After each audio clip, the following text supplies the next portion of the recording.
Sa gitna ng napakagandang lungsod sa Venice, may isang maliit na isla na halos hindi napapansin ng mga turista. Hindi ito sikat dahil sa magagandang gusali, hindi rin dahil sa mga gondola, at lalong hindi dahil sa pagkain.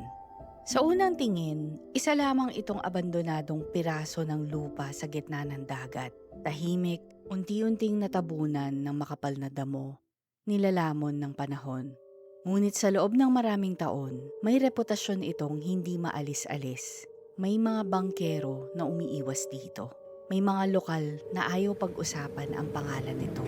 At sa internet, tinawag pa nga ito ng ilan bilang isa sa pinakakinatatakutang isla sa buong mundo. Pero ang nakakagulat, hindi nagsimula ang kwento dito. Hindi ito isinumpa, hindi ito itinayo bilang isang lugar ng kamatayan. Sa katunayan, isa lamang itong ordinaryong isla. Kaya ang tanong, paano naging simbolo ng kamatayan ang isang maliit na isla sa Venice? Aalamin natin yan ngayong gabi. Kung handa na kayo, samahan ninyo akong silipin ang mga kwentong nakatago sa dilim, sa kasaysayan, sa misteryo. Ito ang Hiwaga at Esoterika. Kapag narinig natin ang salitang Venice, karaniwan nating naiisip ang mga canals, mga lumang buildings, mga romantic na gondola rides, at isa ito sa pinakakilala na destinasyon sa buong mundo. Taon-taon, milyong-milyong turista ang bumibisita rito. Pero kakaunti lamang ang nakakaalam na ilang minuto lamang ang layo mula sa sentro ng Venice, matatagpuan ang isang isla na halos walang gustong magpunta. Ang pangalan nito, Poveglia. Hindi ito malaking isla. Sa katunayan, madali mo itong ma-overlook sa mapa. Pero sa kabila ng maliit nitong sukat, malaki ang naging papel nito sa kasaysayan ng Venice. Noong unang panahon, hindi pa ito kilala bilang isang nakakatakot na lugar. May mga pamilya ring nanirahan dito. May simpleng pamayanan, may mga mangingisda, may mga batang lumalaki sa tabi ng dagat. Isa lamang itong tahimik na komunidad na nabubuhay tulad ng iba pang maliliit na isla sa Venetian Lagoon. Ngunit habang lumalawak ang kapangyarihan ng Venice, lalo ring dumadami ang mga barkong dumarating mula sa iba't ibang bahagi ng Europe, Asia at Middle East. Kasabay ng kalakalan, dumating din ang isang bagay na hindi kayang pigilan ng kahit sino. Isa itong sakit, isang sakit na kayang baguhin ang takbo ng kasaysayan. At sa pagdating nito, magbabago rin ang kapalaran ng Poveglia. Dahil bago pa man ito nakilala bilang isang isla ng mga alamat, naging isla muna ito ng paghihintay, ng takot at ng paghihiwalay. At dito nagsimula ang tunay na kwento ng Poveglia. Noong ika-14 na siglo, isa ang Venice sa pinakamakapangyarihang lungsod sa Europe. Isa rin ito sa pinakaabalang sentro ng kalakalan. Araw-araw, may mga barkong dumarating mula sa iba't ibang bahagi ng mundo. May dalang seda, spices, ginto, at mga produktong nagpayaman sa Republika ng Venice. Ngunit kasama ng mga biyayang ito, may isang bagay na hindi nakikita at hindi rin inaasahan. Isang sakit na sisira sa buong Europe. Ito ang Black Death. Isang pandemya na kumitil ng tinatayang milyong-milyong buhay sa loob lamang ng ilang taon. Hindi pa alam noon ng mga tao ang tungkol sa bakterya. Hindi pa nila nauunawaan kung paano kumakalat ang sakit. Kaya bawat barkong papasok sa Venice ay maaaring may kasamang kamatayan. Isang ubo, isang lagnat, isang pasaherong mukhang pagod. Iyon lamang at maaaring mahawa na ang isang buong lungsod. Sa panahong iyon, walang antibiotics, walang bakuna, walang modernong ospital. Ang tanging sandata nila ay ang pag-quarantine o isolation ng tao. Kung may hinalang may sakit ang isang barko, hindi ito agad pinapadaong sa Venice. Sa halip, ipinapadala muna ang pasahero at tripulante sa isang hiwalay na isla. At isa sa mga islang ginamit para rito ay ang Poveglia. Sa paglipas ng panahon, unti-unting nagbago ang papel ng isla. Hindi na lamang ito isang simpleng komunidad. Naging huling hintuan ito bago makabalik sa normal na buhay o bago tuluyang mawala ang isang tao. At para sa mga ipinadala rito, ang bawat araw ay puno ng isang tanong. Makakauwi pa ba sila? O dito na magtatapos ang kanilang paglalakbay? Isipin mong isa kang mangangalakal. Ilang linggo kang nasa dagat. Malapit ka nang makauwi. Makikita mo na sana muli ang iyong pamilya. Pero bago ka makapasok sa Venice, hihinto muna ang barko. At sasabihin sa inyong lahat na kailangan muna kayong bumaba. Hindi sa mismong lungsod, kundi sa isang maliit na isla, isang lugar na hindi ninyo naman alam kung kailan kayo makakaalis. Ito ang naging realidad ng libu-libong tao. Sa loob ng maraming dekada, ang Poveglia ay nagsilbing quarantine station. Dito pinaghihintay ang mga may sintomas. Pati na rin ang mga pinaghihinalaang maaaring may dalang sakit. Hindi pa sila hinahatulang may karamdaman, ngunit hindi rin sila maaaring makapasok sa Venice. Sa madaling salita, naiipit sila sa pagitan ng dalawang mundo. Hindi sila ligtas, hindi rin sila malaya. Marahil, ito ang isa sa pinakamabigat na uri ng takot. Ang ideya na hindi mo alam. Hindi mo alam kung simpleng lagnat lang ba ang nararamdaman mo. Hindi mo alam kung makikita mo pa ang pamilya mo. Hindi mo rin alam kung ang taong katabi mo ngayon ay magiging dahilan ng iyong pagkakahawa ng sakit. At sa bawat barkong dumarating, parami ng parami ang mga tao naghihintay. May ilan na tuluyang gumagaling at nakakabalik naman sa Venice. Ngunit mayroon ding hindi na muling nakauwi. Unti-unting ang pangalan ng Poveglia ay nagsimulang maiugnay, hindi sa pag-asa, kundi sa pagkawala. At dahil para sa napakaraming pamilya, ang pagpunta sa Poveglia ang huling pagkakataong nakita nila ang kanilang mga mahal sa buhay. At kahit matapos humupa ang epidemya, tila may naiwan sa isla, ang bigat ng alaala. Ngunit ang pinakamadilim na kabanata ng Poveglia ay hindi pa nagsisimula.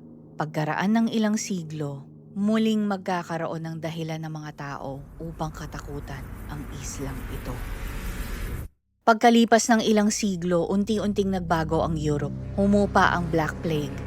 At hindi na naging kasing halaga ng dati ang mga quarantine island. Para sa marami, mistulang natapos na ang madilim na kabanata ng Poveglia. Pero hindi pa pala. Dahil sa pagpasok ng 20th century, nagkaroon ulit ng panibagong gamit ang isla. Nagkaroon dito ng facility na ginagamit para sa pangangalaga na may mga sakit, kabilang ang mga pasyenteng may mga kondisyon sa pag-iisip. Mahalagang tandaan na iba ang pagtingin noon ng lipunan sa mental health kumpara sa ngayon. Ang mga pamamaraan ng paggamot noong panahon na iyon ay kadalasang limitado. May mga teknik na noon ay tinuturing na makabago, ngunit sa pananaw natin ngayon, maaaring ituring ng mapanganib o hindi makatao. Hindi lamang ito nangyari sa Italy. Maraming psychiatric institutions sa Europa at maging sa Amerika ang may kaparehong kasaysayan. Sa paglipas ng mga taon, unti-unti ring isinara ang mga gusali sa Poveglia. Naging tahimik ang mga pasilyo, nawala ang mga pasyente. Nawala ang mga doktor at muli iniwan ang isla. Ngunit gaya ng nangyari noong panahon ng salot, hindi nawala ang mga kwento. Sa halip, lalo pa silang dumami. May nagsabing may mga aninong nakikita sa mga bintana. May nagsabing may naririnig silang sigaw kapag sumasapit ang gabi. At may isang kwento na paulit-ulit na sinasabi sa tuwing binabanggit ang Poveglia. Ang kwento ng isang doktor. Ayon sa pinakasikat na alamat, may isang doktor umano na nagtatrabaho sa psychiatric hospital ng Poveglia. Sinasabing nagsasagawa raw siya ng mga malulupit na eksperimento sa kanyang mga pasyente. At habang tumatagal, unti-unti raw siyang nababaliw. Hanggang sa isang araw, umakyat umano siya sa kampanaryo ng isla at tumalon. May ilan pang bersyon ng kwento na nagsasabing bago pa siya tuluyang mamatay, tila may puwersang hindi maipaliwanag na siyang nagtulak sa kanya. Ito ang bersyong madalas nating makita sa social media, horror videos, at maging sa ilang mga palabas sa TV. Ngunit kapag sinuri natin ang mga makasaysayang record, nagiging mas komplikado ang larawan.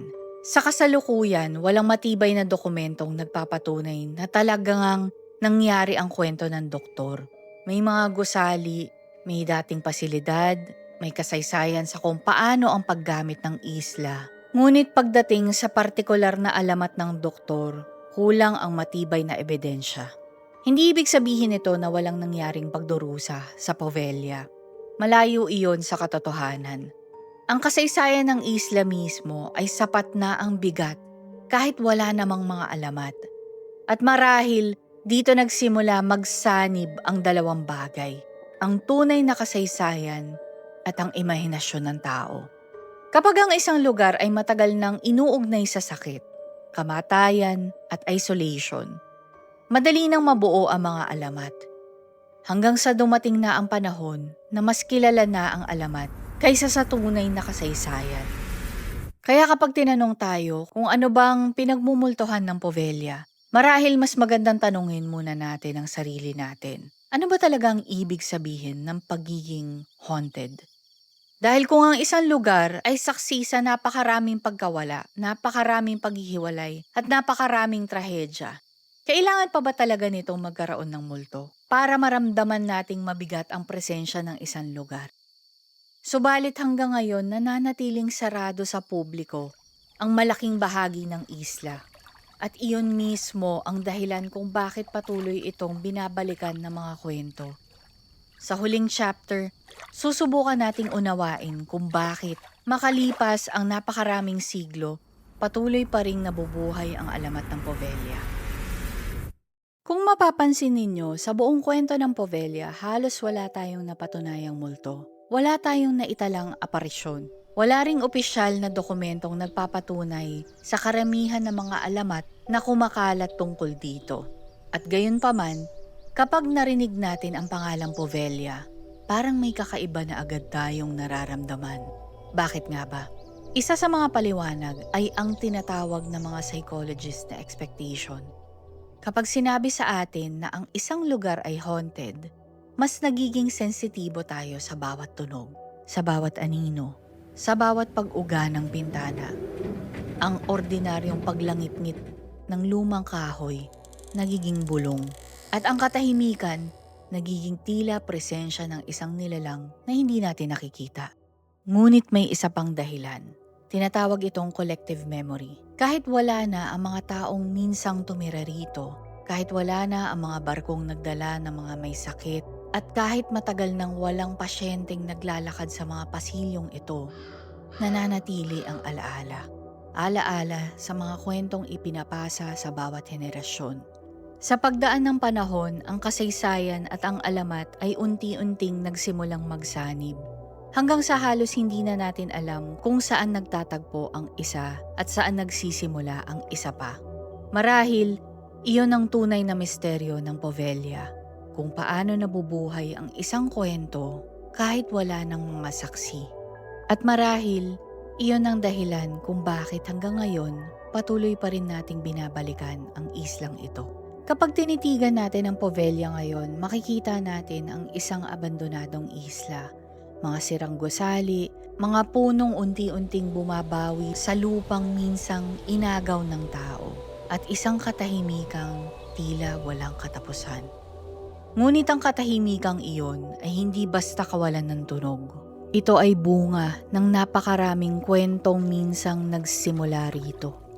Mga taong umalis sa kanilang tahanan nang hindi alam kung makakabalik pa sila. Mga pamilya naghintay na hindi na muling nagkita. At isang lugar na sa loob ng maraming siglo ay naging saksi sa takot ng isang buong lungsod. Marahil, hindi natin kailangan paniwalaan ang bawat alamat. Hindi rin natin kailangan tanggapin ang bawat kwentong paranormal, sapagkat ang tunay na kasaysayan ng Poveglia ay sapat ng mabigat, sapat ng malungkot, at sapat ng paalala kung gaano kabilis kayang baguhin ng sakit, ng takot, at ng pagkawala ang pagkakakilanlan ng isang lugar. May mga lunsod na inaalala dahil sa kanilang kagandahan. May mga gusali na naging tanyag dahil sa kanilang arkitektura. At may mga isla na hindi na nakilala sa kung ano sila noon, kundi sa mga alaalang naiwan sa kanila. At marahil, iyan ang tunay na nangyari sa Poveglia. Hindi ito naging simbolo ng kamatayan dahil sa mga multo. Naging simbolo ito ng kamatayan dahil minsang napakaraming tao ang nawalan ng pag-asang makauwi. At marahil ang pinakamatinding multo ay hindi laging isang aparisyon. Minsan, isa lamang itong alaalang tumatangging malimutan. Kung nagustuhan mo ang video na to at gusto mo pang makarinig ng mga misteryoso at mga kwentong tila nilimot na ng panahon, alam nyo na kung saan ako hahanapin. Like, subscribe, and click that notification for the next update. Hanggang sa susunod, bye for now!